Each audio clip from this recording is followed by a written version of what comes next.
Welcome back to the Creative Process Podcast with myself, Jared Klein. Today on episode, 37, I think. Episode 37 of Season 3. Obviously, we have a guest on. We have Kyle on. We'll get into Kyle a little bit here. But thank you for coming out today. I just want to, show some thanks. I'm always like interested in when, someone reaches out to me on DMs and says, hey, that episode was awesome, or hey, I'm just getting into your podcast. What episode should I listen to? Or, or people just, come back with feedback on the podcast and, hey, your camera was a little shitty that last episode. Thanks for that. I appreciate that. But anyways, I really appreciate people coming out and listening today. And yeah, I hope today is going to be a good one. Kyle, thank you for taking the time out of your day today. Turnaround on this was actually a lot faster than it usually is to kind of get it from me reaching out to getting it scheduled and everything. So I appreciate you kind of sacrificing some time today to sit down and talk with someone you've never met before. I appreciate being invited, and I'm always willing to chat with people, even if I've never met them. I mean, that's how you get to know people, right? Yeah, for sure. That is exactly how you get to know people. But yeah, so if you want to kind of jump into, yourself and introduce yourself to the audience that may not know you, and then we'll kind of get into what we got on the docket today. Sure. That's a dangerous thing. My wife says I talk about myself enough already, so I should have this script pretty well figured out. My name is Kyle Van Cleave. I am a graphic designer from Oregon, and by Oregon I mean not Portland. I live in rural Eastern Oregon. I'm in a town about 15,000 people. I've been designing about over 12 years now, so I'm 33. So I got started pretty late. I designed a little bit in high school, but I wouldn't call them messing around in Photoshop in a dark room and Photoshop class designing, but been dabbling in it, I guess, for most of my life through some various forms of art. My wife and I run Deadbolt Design Studio, which is formerly Wild Giant Studio, as some people may know us by. My wife's name is Ashley, and she's the boss around here. I'm just the grunt labor. But we work mostly in branding and apparel and illustration, and a little bit of everything, but that's the gist of it. And we've got clients in fitness and entertainment and outdoor recreation and a little bit of everything. So I'm excited to be here and to get to chat with you. Awesome. Well, yeah, I'm excited to have a chat as well. So I guess let's jump right into it. I didn't know you and your wife. I must not have done the amount of research that I should have, but I didn't know you and your wife owned or, worked on, or whatever the phrasing is, Deadbolt. I did not know that. Yeah, I mean, she's kind of the hidden hand figure of the business, right? She does all the hard stuff, all the math stuff that I refuse to do. People ask kind of what her role is, and one day it's account manager, the next day it's project manager, the next day it's Kyle manager. So yeah, she does a lot for the studio. I just handle the creative side, so I get all the glory, but she's got all the guts. So awesome. Yeah, that's really, I don't know, I feel like that's unique when it comes to like a design business, rather than, I mean, a business in general that's pretty unique. You don't really see many businesses that are, couple or, husband and wife. At least I haven't really heard of any. So that's awesome. That I'm actually super surprised by that. I wasn't expecting that. So yeah, cool. Yeah, I did the freelance thing for a long time, and I did it underneath my own name, and nobody gave a shit, pardon my language, who I was. They didn't my name carried no weight, so decided to kind of create a brand, which my 3-year-old daughter at the time named, which was Wild Giant Studio. And then thanks to the pandemic, like many people, my wife had the opportunity to lend a hand in a full-time capacity, and we've been off like a rocket ever since. So So what prompted the rename or rebrand of it? Oh yeah, that's a long one. There's a couple things. To be completely transparent, naming anything when you're a business is hard as hell. But when you're a creative, it's really hard. And I've always said I've done a couple different interviews where I always say like there's a gimmick portion to what we do. You kind of have to live your gimmick a little bit. And I'm a big fan of pro wrestling, and so there's all this character aspect, and I always wanted our brand or our business name to have kind of a character feel, Mm-hmm. and have meaning really. And our daughter came up with the name Wild Giant. Because that's what she wanted to call our office at the time, Wild Giant Art Studio, and it was never meant to be the business name, but it kind of just so happened to be that way when I got pushed out of freelance and out of in-house work, and kind of forced to do this full time because of the pandemic and everything. It was just full go on Wild Giant. It was like, we've got it, let's just run with it. Mm-hmm. People are used to it. It kind of created some issues when it came to every time we had an inquiry with a new client. It was, what does your name mean? Are you the Wild Giant? Does it have to do with Bigfoot? And the answer was, we really don't know. And no, I am not the Wild Giant, and no, it is not Bigfoot. And so when over the fall, it was just kind of one of those things. I was like, should we maybe think about changing the name? And I would fully expected Ashley to be like, this is another one of your harebrained schemes, and you're just trying to find a way to order new T-shirts. But we didn't. We looked at it through a lens of like going through a brand audit with a client. It was, we've got a lot of equity in the name and everything, and is change necessary? And we came to the determination that it was.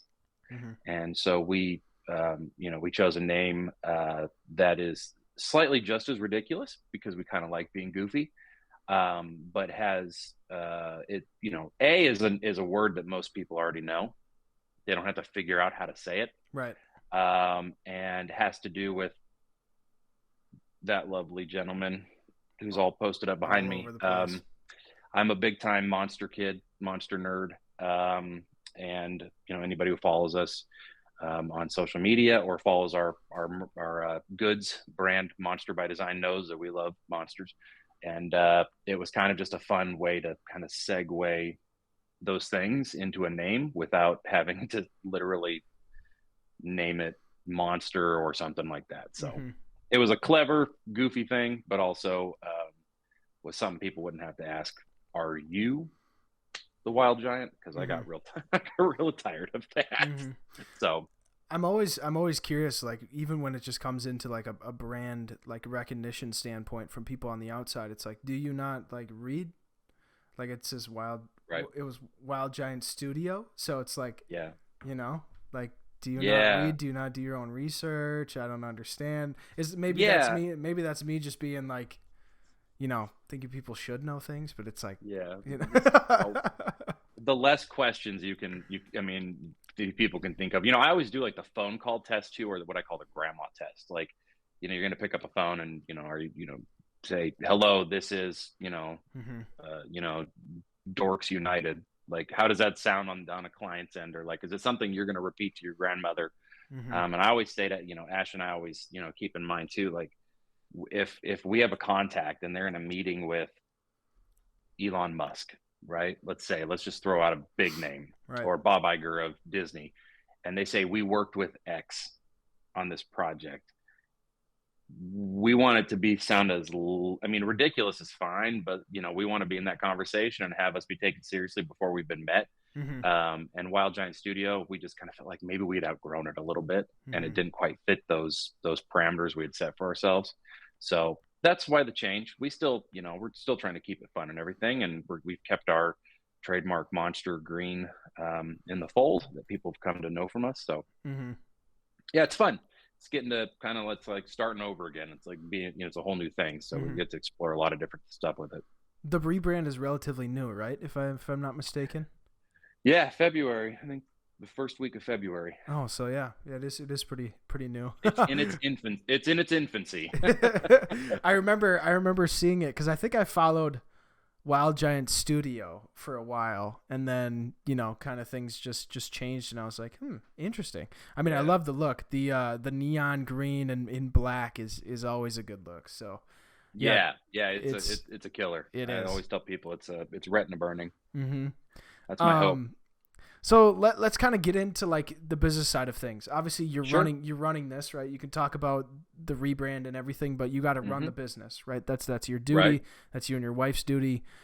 From, I guess, maybe from inception, what things did you have to think about when you're like, hey, we're gonna do this, but we have to hit X, Y, and Z first, you know?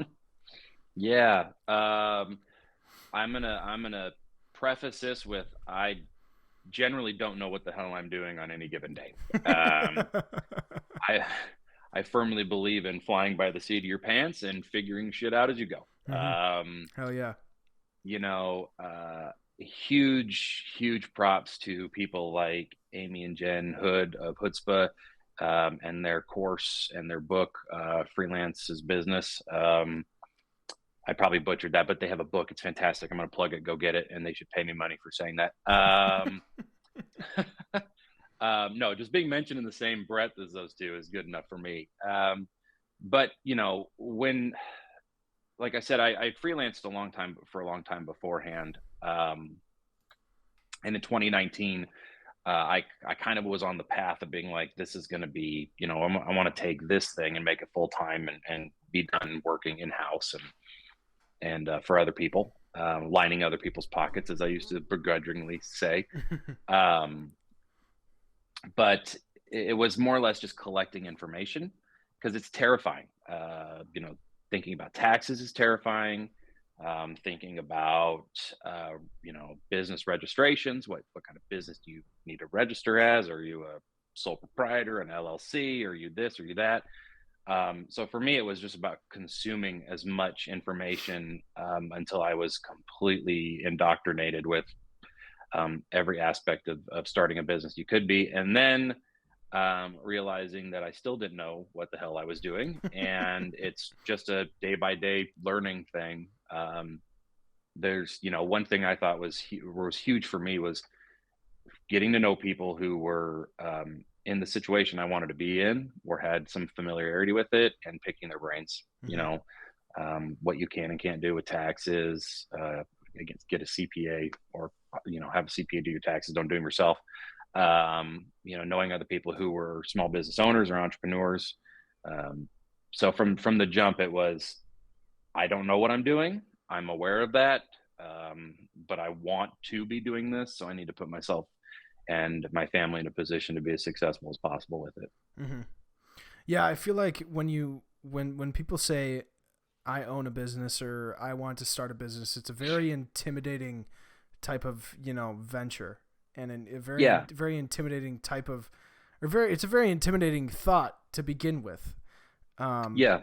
you know, like, Yeah. I mean, I'm fairly young in my career, but where you are is where I potentially want to go when it comes to freelancing, and maybe not, you know, maybe not creating a brand necessarily separate from my name, but starting, you know, my own freelance service. So it's like, Yeah. you Right. know, certain things are, you know, certain things you got to think of, and I mean, I'm all for it. I've been wanting to start, you know, wanting to start this. So anything that comes along that's about, you know, business within design, and um, I listen to Chris Do a lot, and his, you know, his whole brand, the future, and their YouTube Hmm. channel and everything. I've learned a lot from that, and everything like that. When you were thinking about, you know, doing the business, you already mentioned a couple people that you looked up to, but kind of mentors in that aspect. How reliable were those for you? How important were those for you? You know, asking people for advice. You mentioned it a little bit, but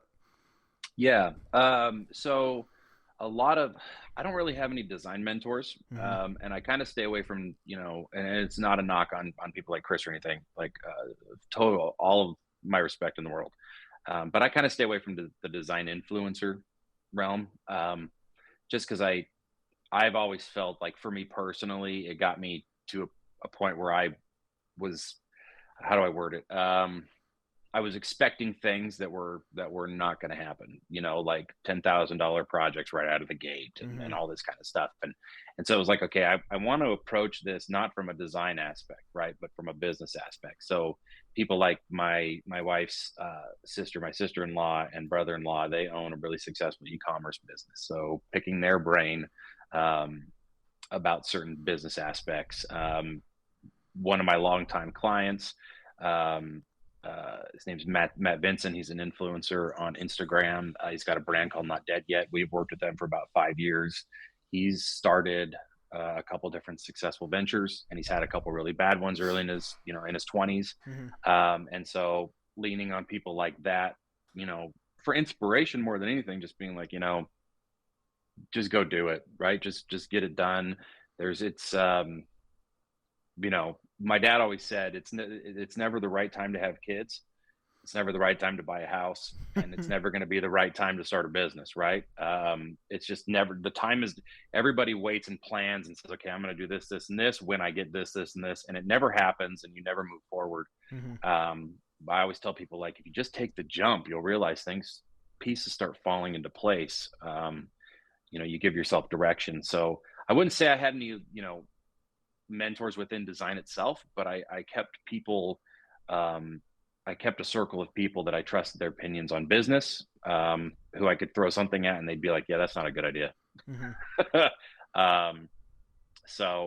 There are designers I looked up to and how they run their business, how they run their studios or their brands. One of those is Invisible Creature up in Seattle. They're highly influential into who I am as a creative. Clark Orr down in Florida, obviously Aaron Draplin in Portland, an hour away. Lincoln Design Company, they're another big one.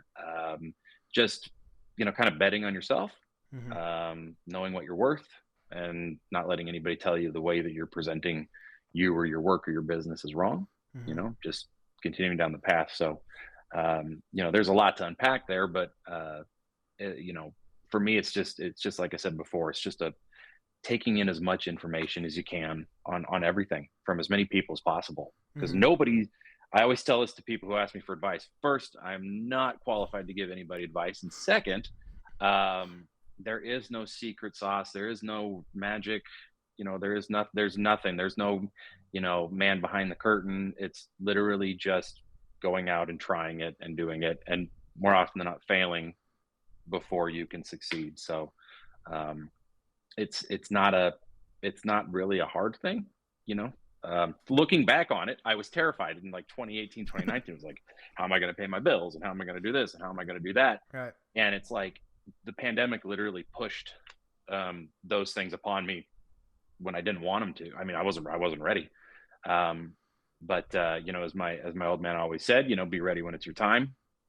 And so you just make it happen. That's really the truth for anything, Mm-hmm. right? A new job, you get a new job somewhere, you lose a job, you Mm-hmm. get drafted to go to war, all Jeez. these things, all these things that just could come up in life and you don't have a choice,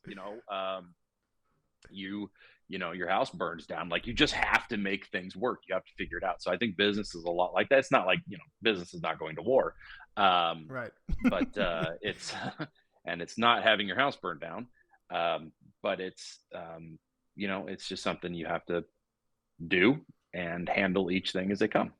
Was it like a only plan A type of scenario, no plan B? Was it just like you're all in and it's like, I'm going to make this work, and that's kind of what it is? So my dad and I'm going to mention him a couple times For throughout sure. this. But he's an HR professional. He's one of the world's top HR professionals.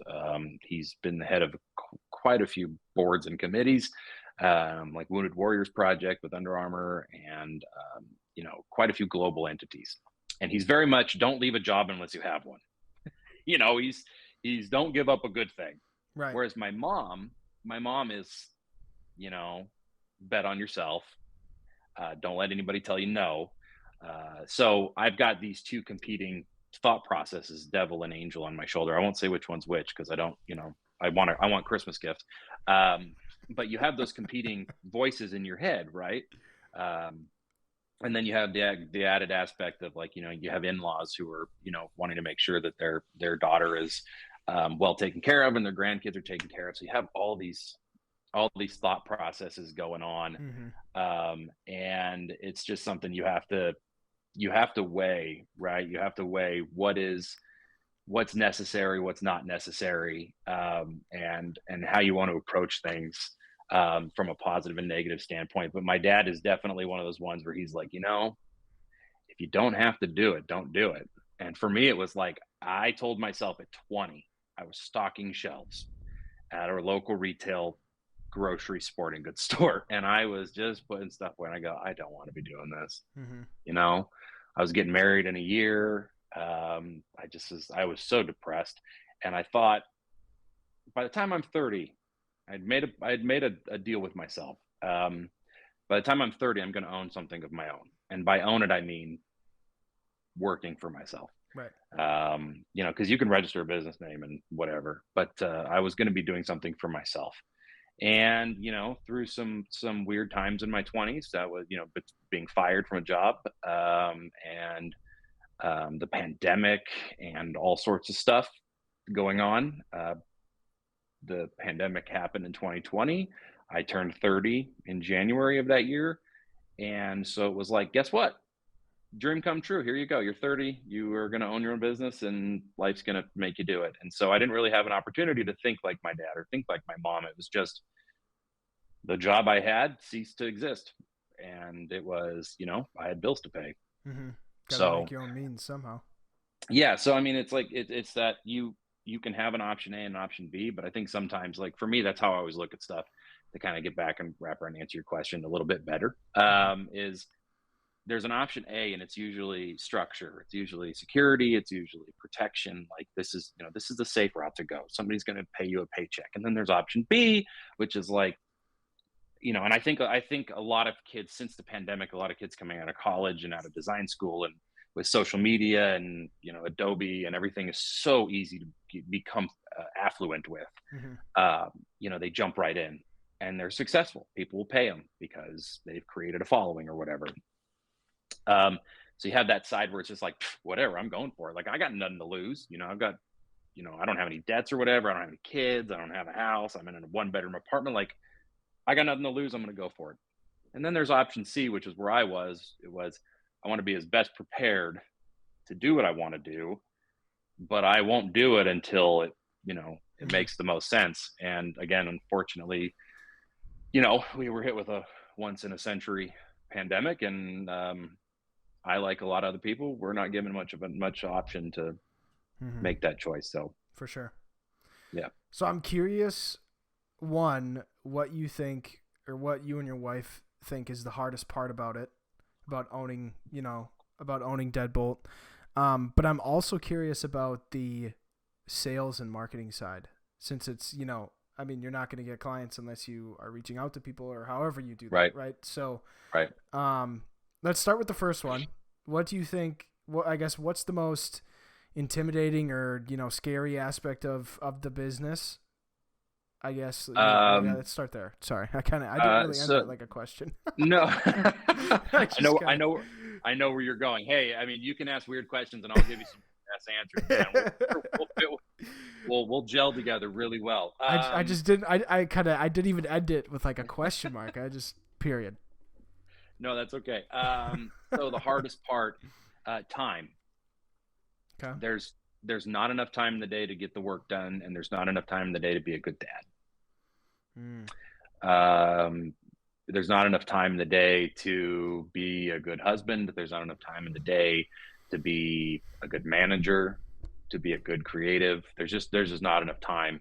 A lot of people deal with that. I mean, everybody deals with that. People have kids. It's just, how do you balance it all? That's something I deal with. It hits me really hard. I mean, I work from home now. Like I've got my youngest kid is 3. He was born in April 20th of 2020. So he's literally a pandemic baby. I have spent every day of his life with him. My 8-year-old daughter, on the other hand, she spent most of her early years up until the pandemic in daycare. So, it's like I felt bad working a full-time job because I never got to see my daughter. And I feel bad working at home, even though I'm 10 feet from the back door, because dad's working, there's some boundaries and stuff. And so it's just um, finding more time, which is impossible, but that seems to be the only thing that is really the most difficult factor of it all. Um, as far as the finance and the marketing side, um, you know, that's going to be different for everybody, right? Hmm. Some people really hit it on social media. They find a niche, they're educational, or they've got a style or something, people latch onto, and then just by happenstance, because of how the algorithm works or how followings work, you figure somebody's got 100,000 followers and they bring in 10% of those as clients. Like, that's a pretty sweet career you can work off of there. Hmm. For us, it was I grew like I told you before, I grew up in a town of 15,000 people. My dad was the mayor for 12 years. I learned how to shake hands um, with people and talk with people really early on in life. And then I worked retail right out of school, right, well, in high school and out of high school. And so you learn how to deal with people. Right. And I've always told young designers, it's like, you can be the best designer in the world, but if you can't talk to people, don't even try. We're literally in a person to person business. At the end of the day, you might be able to put Disney or Google or Apple or the Yankees or Tom Brady. Like, it doesn't matter the name that you're putting on your website that you work for. You still have to work with a person on the other side of that. So if you can't, pick up a phone and be personable, or have a hard time talking to people, you're really going to struggle. That's something we pride ourselves on. I pride myself on is um, meeting people, making good connections. Hmm. I've always enjoyed that. That's kind of how I got into the industry, was just sliding into people's DMs, not letting them tell me no, um, not letting people run away, or not answer quite just because it didn't make sense to me. It's none of us have anything to hide, and so our best clients have come from kind of, I would say, word of mouth, but good experiences with one leads to a good experience, another, and then another, and you kind of build this branch off of a single client because you had a really good connection, a really good relationship, and you just continue that on. So Hmm. um, we do, the basic marketing stuff, social media, web, Hmm. um, but our bread and butter is when we get to talk to people. Yeah. How much? I'm wondering, like, since that is like I mean, that's like, the main thing you guys really enjoy to do, like you just said, talking to people. How much is your, I guess, client flow in person? Like, is the majority of it coming from online? If that's too personal of a business question, you don't have to answer this, but It's all OnlyFans. I'm selling feet pics, and people are coming in that way. They gotta have a way. There's a I, method. yeah. No, it's not there's really no off limits questions in my book. It's business. It's graphic design. We're not, making rockets. We're not sending people to the moon, right? That's true. Uh, so some of it's online. I would say like 15% comes from our website. I'd say like 50% of it comes from Instagram and social media. A lot. That just happens. I think that's just happenstance of the industries we work in. We Right. do a lot in fitness, so there's a lot of bigger names and Hmm. and brands. Well, I call them indie brands because they're not Nike or apparel, but that they have their social media brands. Hmm. That's how they've made their money. It's how they've made their name. So we get a lot of work that way, or a lot of inquiries that way, that will then push to our website to kind of answer questions better. Right. Um, but a lot of our really, really good clients and a really big name clients have come from some kind of non-work connection, or like, hey, not something we went out to sell this person to work with us. It just, somebody who we've had a good relationship with has suggested us. We've, like I always say, we've been in the room, or we've been on top of mind when the conversation comes up. So, Hmm. um, I would say, quite a bit of it is word of mouth, and then most of it's somehow via social media, Hmm. Yeah. which sucks to say. There's a part of me that hates that. Well, I mean, it's just like you said. It's the industry that we're in, and well, it's the industry that you guys are operating in, and you have clients in, and that's just a natural. Yeah. I feel like that's just a natural type of thing. It's the modern day billboard. I always tell people, like, there was a time when you advertised in phone books. There was a time when you advertised on billboards and on diners in the little ad sheets, Mm-hmm. on the tables and menus, and like, it's no different, right? It's just everybody in the world is now connected. You're not just trying to get business from Joe Schmo in a town of 500 people, or in your single city. Like, you're not living in New York City and only focusing on one neighborhood, right? Mm-hmm. Because there's a million people there.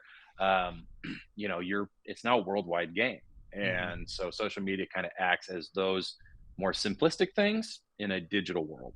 In Mm-hmm. my opinion, there, obviously things get abused, but some people out there looking for clout is not really any different than a penny ad book where people are selling pictures of their feet.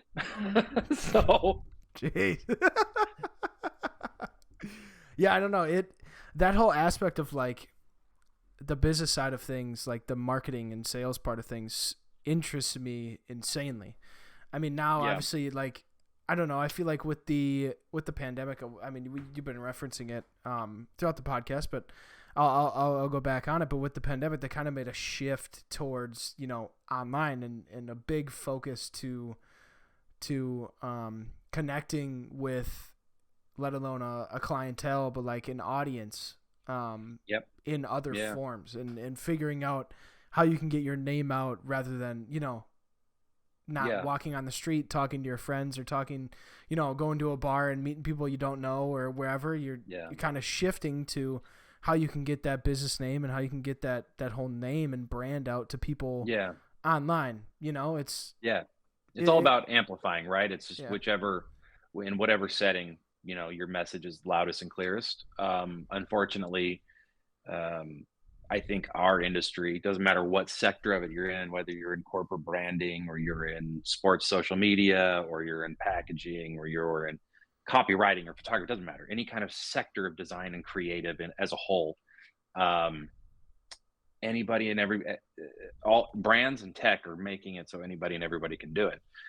Anybody, now I'm not saying anybody with an iPhone is a photographer, but what I am saying is you photographers might lose out on some work because somebody's like, you know what? I don't want to pay X amount when I can just have my aunt take the pictures, right? Like, that becomes part of the conversation. I don't, my nephew can draw, can illustrate this. You know, I don't want to pay you $5,000 to do it, like, because he's got an iPad. The industry has made it so easy, like, in technology has made it so much easier for people to do stuff. You have to find a way to amplify who you are and your messaging that's different, right? There's always that common theme. You hear people, brands talk about it, from like Nike and Apple. It's like, Right. we did something that was different, or we found something that was different. And Mm-hmm. I think in design, it's not so much, who can push pixels differently, or who can, comp a better photo or a better layout. It kind of comes down to who they're working with, and Mm-hmm. the studio, or the people behind or the designer themselves. Like, there's got to be something there that's not work related that sets you apart. Mm-hmm. We were just talking the other day, give away industry secrets here. But again, we live in rural Oregon, and the next closest town of equal size is 20 minutes away. So, Ash and I were talking about, I said, I really think some of these people would appreciate, instead of us sending out a cold, soulless outreach email that they're just going to trash or get stuck in spam, I'm actually going to go knock on their doors and, meet these people face to face, Mm-hmm. and give them a business card. For God's sakes, I haven't had business cards in forever, but it kind of feels like things might be shifting back towards that, where people are so used to that digital experience and that social media exposure and all that, that it's just, that swipe right mentality, right? Even with your emails, it's like, nope, don't want to read it. Right. And I think it's like, if you can go to somebody and be like, listen, I'm not just trying to make a buck off you. Like, I tell people all the time, I'm not going to retire doing this. I'm probably going to be like Milton Glaser and die in my 90s after I just left my studio, right? My daughter's fully aware. Daddy ain't leaving you any money unless he wins the lottery. Like, it just ain't happening. But I do it because I love it, and I Right. go meet with people because I want to, again, make that connection, or I see something about their business or their company or their brand, and I'm like, hey, we want to be a part of this. I as a creative want to be a part of this, and us as a studio and a family, we want to be a part of this. So, that's one way we try to change up how we amplify our message, is just that, again, that personal connection with people. Mm-hmm. Yeah, I like how you mentioned that, like going door to door almost, and like developing that face to face. I feel like that's kind of getting back in rotation now, and I know for me personally, I loved it. Like, well, when the pandemic hit, like we were at home for classes, and like I wasn't even able to like see my best buddies like in school anymore. Like, and we all lived in different spots. We all commuted, so it was like, that's when we had the time to see each other, and then all of a sudden it was poof, gone. And now, after that, my like last semester of my senior year or whatever it was, we finally got back to like go back into class and have a connection again, and it was just so refreshing. And now it's like just talking to people now, like I never really wanted to just go out and talk to people or like want to strike up a conversation, but like now it's just become a thing for me now for some reason. Like all of a sudden it's just, I want to talk to people. Well, I mean, we're human. Humans crave, connection, right? Humans are a pack animal, right? Mm-hmm. We're very tribal. I know some people are like, I'm introverted, I'd rather be alone. But I think by, default, as a species, we're very much, we need to have interaction with other human beings. And whatever that may be. And I think as designers and creatives too, though, we we feed off the interaction, but we also feed off the praise a little bit. So it's, you want to go meet with people who might pay you, number one, right? But you want to build that relationship with them, and then you want to do good work for them, right? And then you do the good work, and there's a little bit of that nervousness, not to get too far into the weeds of like the process of working, but like there's that little bit of nervousness. If somebody's paying you to do something, you want to do a good job, right? And then when you do a good job, and they come back and they tell you you've done a good job, it's just it's like, oh man, that was awesome. Mm-hmm. I want to do it again. Mm-hmm. And so I don't think you get that when you just are working projects off of DMs in Instagram and stuff. You're not getting that same appreciation of the work you do. Mm-hmm. We did a big branding project for a local orchard, and they're 103 years old now, and it's been in their family, the Packer family, for so many generations, and it felt like a real personal mission to like make it worthwhile, like mm-hmm. that they had entrusted this century-old thing to us, and then we turn over the work, they're ecstatic, and then we build a relationship, and so they continue to bring stuff to us, or they continue to email and ask us questions and stuff, and they trust us, right? And it's like, those are a dime a dozen, but that's kind of you keep fishing for the big fish as a creative, or as a studio, or any kind of business where you're basing your service and you need people to come back repetitively. You don't want to be like, well, that one got away, I bid Nike and they got away forever. It's just like you get that one and you hold on to it, and it's such a great feeling. Mm-hmm. But that personal, you got to make those connections. You gotta be personable with people. Don't lie. I always hated it when people would, especially in the design community, would what I call, like level up on people. Like, man, I don't got time for you. I've got X amount of followers. I got people pulling in my time. Like, dude, I've answered texts and messages at like 11:30 at night because somebody was having some kind of crisis that they just happened to be like, hey, I don't know who else to ask. And I'm like, I'm not doing anything. I'm doom scrolling on YouTube. Sweet, let's do it. That's so common. Let's talk. That's so common. It's shitty. So common. It's terrible. And you said you're in sports. It's really bad in sports. Yeah. I was in the sports design world for a little while until I kind of wised up. Wink, wink. Maybe I'll have a question for you after we get done recording. Well, it's just, I wasn't into Photoshop a lot. So you're either into sport, the social media, and part of it with a lot of Photoshop work and a lot of video and animation parts, and then, or you're into branding. And the branding aspect of sports is so small, right? There's like I could name like maybe three or four, studios or agencies or designers, right? That and most of them work together in some capacity, Right. and so it becomes very cliquish. And then there are cliques among like certain parts, certain regional, things. And so I got out of sports real fast. I was like, this is not for me. I want to partake more in the expression part of branding, the emotional part, the that aspect of it, the thoughtful part of it.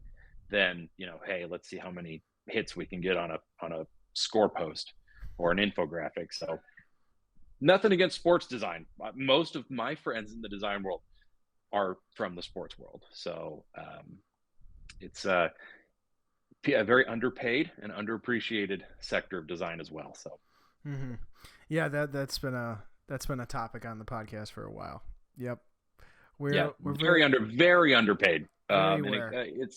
it's kind of one of those things too. Not to get too far off topic, but I need to ingratiate myself with your audience a little bit.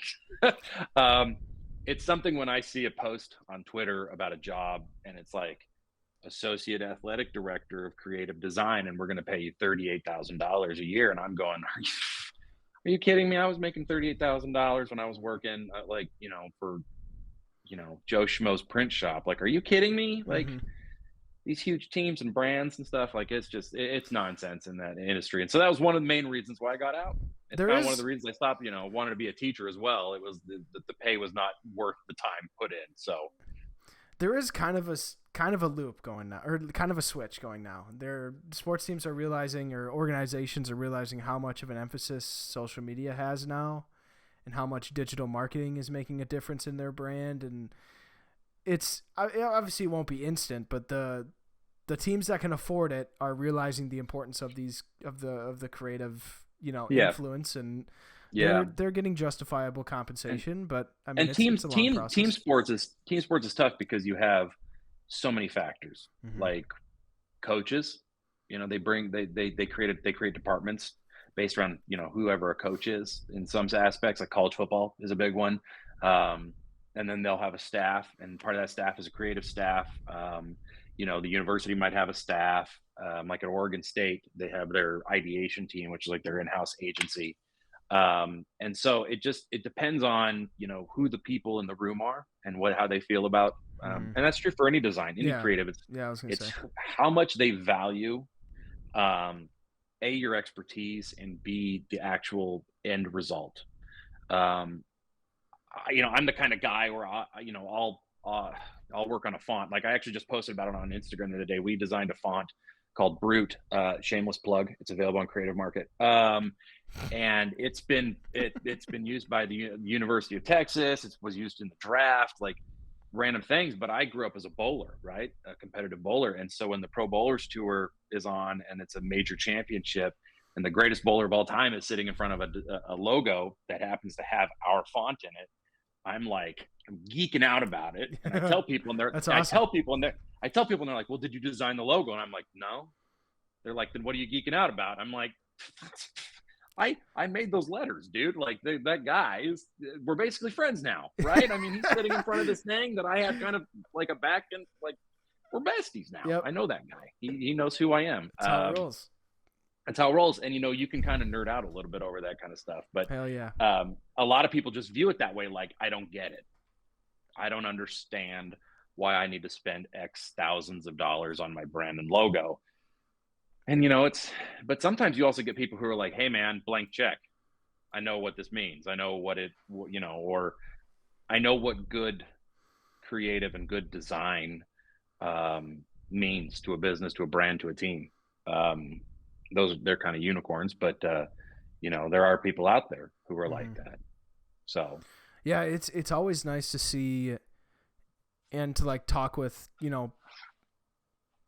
peers of mine that they're finally like seeing the shift, like people that have been in the industry for a while, like a couple of my mentors, and they're finally seeing the shift, and the shift that was supposed to happen from the get-go, But now, obviously things happen, and Yeah. perspectives change, and that's just how things go. But it's very, very nice to see the people that do such a great job get compensated for, one, the amount of time they're putting in. Time alone is the insane part about working in sports, but their talent and what they bring to the table. Hmm. It's super awesome to see that all kind of Yeah. paying off, and everything like that, and the implementation of graphic design and marketing and stuff like that for these creative teams now is off the charts. It's super cool Yeah. to see what the amount of content some organizations are producing, and yeah, it's Yeah, fantastic. not to, and it's not to overstep my area of mild expertise. um, but I think the hard thing about working in sports, especially if you're in the on the social media aspect of it and the Hmm. the content output part, is you're constantly have to change, right? There's sometimes there's trends, other things, but you can't stay stagnant in a style. Whereas with as a logoist, or an illustrationist, you can kind of build a reputation on a style, and people will come to you for it, and you can kind of just make a rut in a road and ride that thing, right? That's true. Yeah, Whereas that's a good point. with sports, it's like you can't do that. You constantly have to be experimenting. I mean, look at he used to work at Oregon State, but he works Georgia basketball now. Jordan Lang, like what he was doing at Oregon State, and what he's doing now at Georgia, like two completely different looks. I mean, trying to. I mean, that's there's so many people I could say that and reference that are doing great stuff, but it's you can't stand still. You can't be stagnant in that aspect. And I tip my hat to creatives in that department, because you're constantly having to learn new things, or you're constantly having to figure out, oh, I saw this guy doing that. I got to figure out how to do that and figure out how to put a new spin on it. And it's constant. And it would be so much of a burnout for people like me who just like to kind of get into a role. Now I like changes and trying different things. Like I love doing that with our illustration work and within our apparel collection work we do for people. But when it comes to branding and stuff, it's like, man, there's a way, and I don't, straying too far from it Hmm. is, go hire somebody else kind of thing. But in Understandable. sports, it's just you have no choice.